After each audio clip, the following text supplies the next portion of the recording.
บที่ทุกคนเนาะมื้อนี้เฮาสิมาเป็นครอบครัวปิ่นหมูนี่เดี๋ยวเฮาขึ้นเล็กปิ่นเรียบร้อยเนาะนี่ปิ่นหมูสุกก่อนนี่แหละเป็ดเซ่เห็นแล้วก็ฝากกดไลค์กดแชร์เด้อบอกคนอะไรเหลือเซ่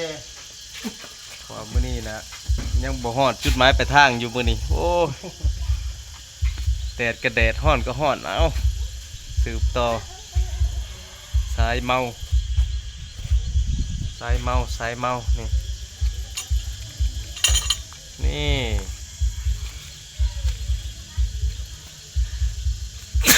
โอ้มันสิแล้วจากมุ้งเจ้าวะมันจะได้เมื่อยอยู่บนดงไผ่ขนาดนี้นะ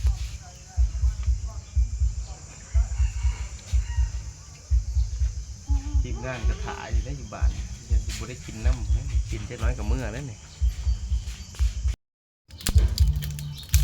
เดี๋ยวมาเด้อนี่เริ่มแล้วนี่โอ้ขักโลดตัวนี้นะสิคำอยู่นี่บ่เลือกสิไปต่ออยู่ในนี่ละมื้อนี้นะ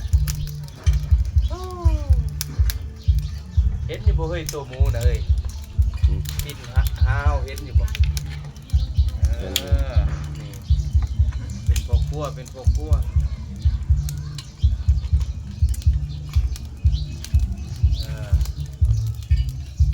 ามมื้อนี้เป็นเรื่องสิออกมากได้แล้วมื้อนี้นะเด้อมาเด้อทุกคนเห็นแล้วกับฝากครับชมคลิปฝากไลค์กดแชร์เหมือนกันแหละ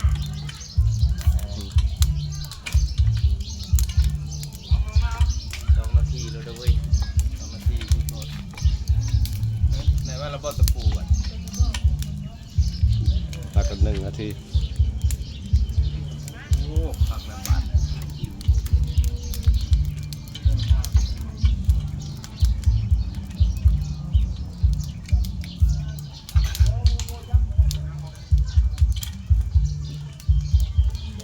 สุกรหมูหันโมเมนต์แล้วหมูหันลืม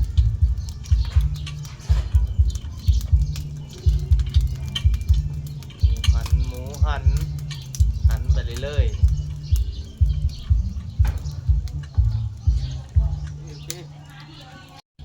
เห็นตั้งหมูของเราโอ้เริ่มตึงแล้วยังแหละแตกถ้าแตกอาจจะสิ้นแจก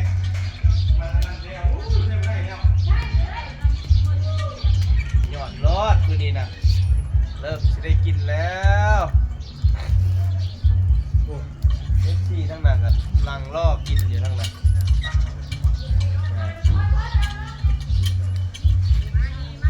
จวดน้ำกันโลดมือนี้หน้าแกมีคำตอบ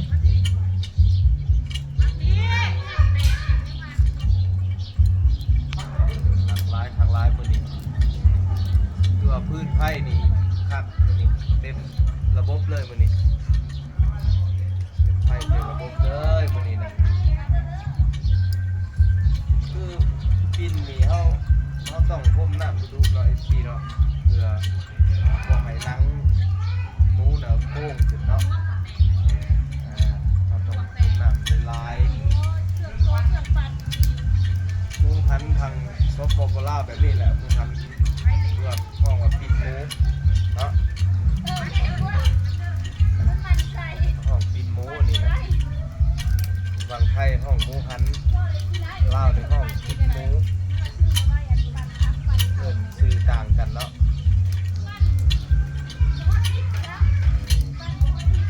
โดยใช้เครื่องจักรเนาะใช้คนหมุนเลยเห็นบ่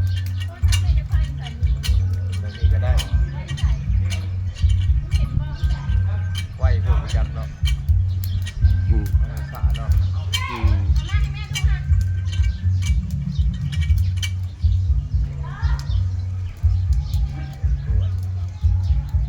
ตรวจ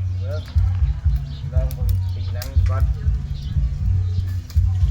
นี่แหละเสีย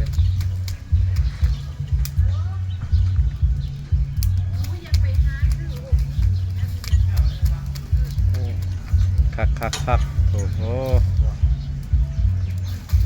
คนทมน้ ผมน้ำต้องผมน้ำดู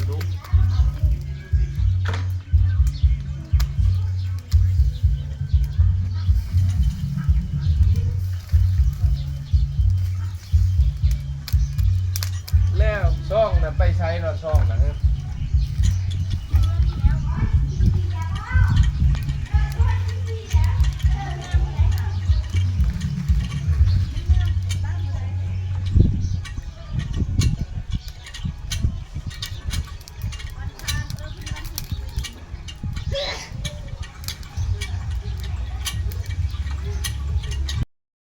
FC ทั้งพังกทมเพิ่นมายามบ้านเนาะ ำแซ่บ แซ่บเพิ่นได้อันนั้นหมูเนี่ยมื้อนี้ปิ้นหมูสู่เพิ่นกินโอ้เพิ่นน่ะปีหนึงเพิ่นมาเทื่อหนึงเด้สายเตื่อยเนาะ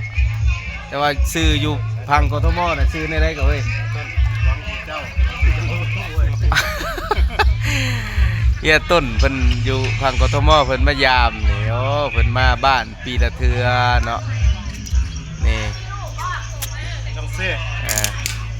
บ้านบ้านนาแกเนาะนี่ใส่บุทองโอ้มาเด้อ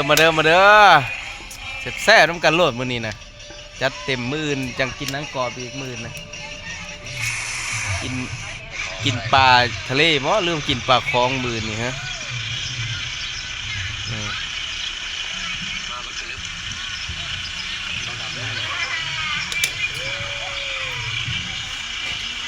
ว่าในประจำญาติพี่น้องคนอยู่ดาราผู้ใดหมอดำนี่นะก็มายังหลาคนนั้นเขามาพี่น้องเองก็มาพี่น้องกันยินเป็นอื่นอยากกินข้าวก็อยากคนนั้น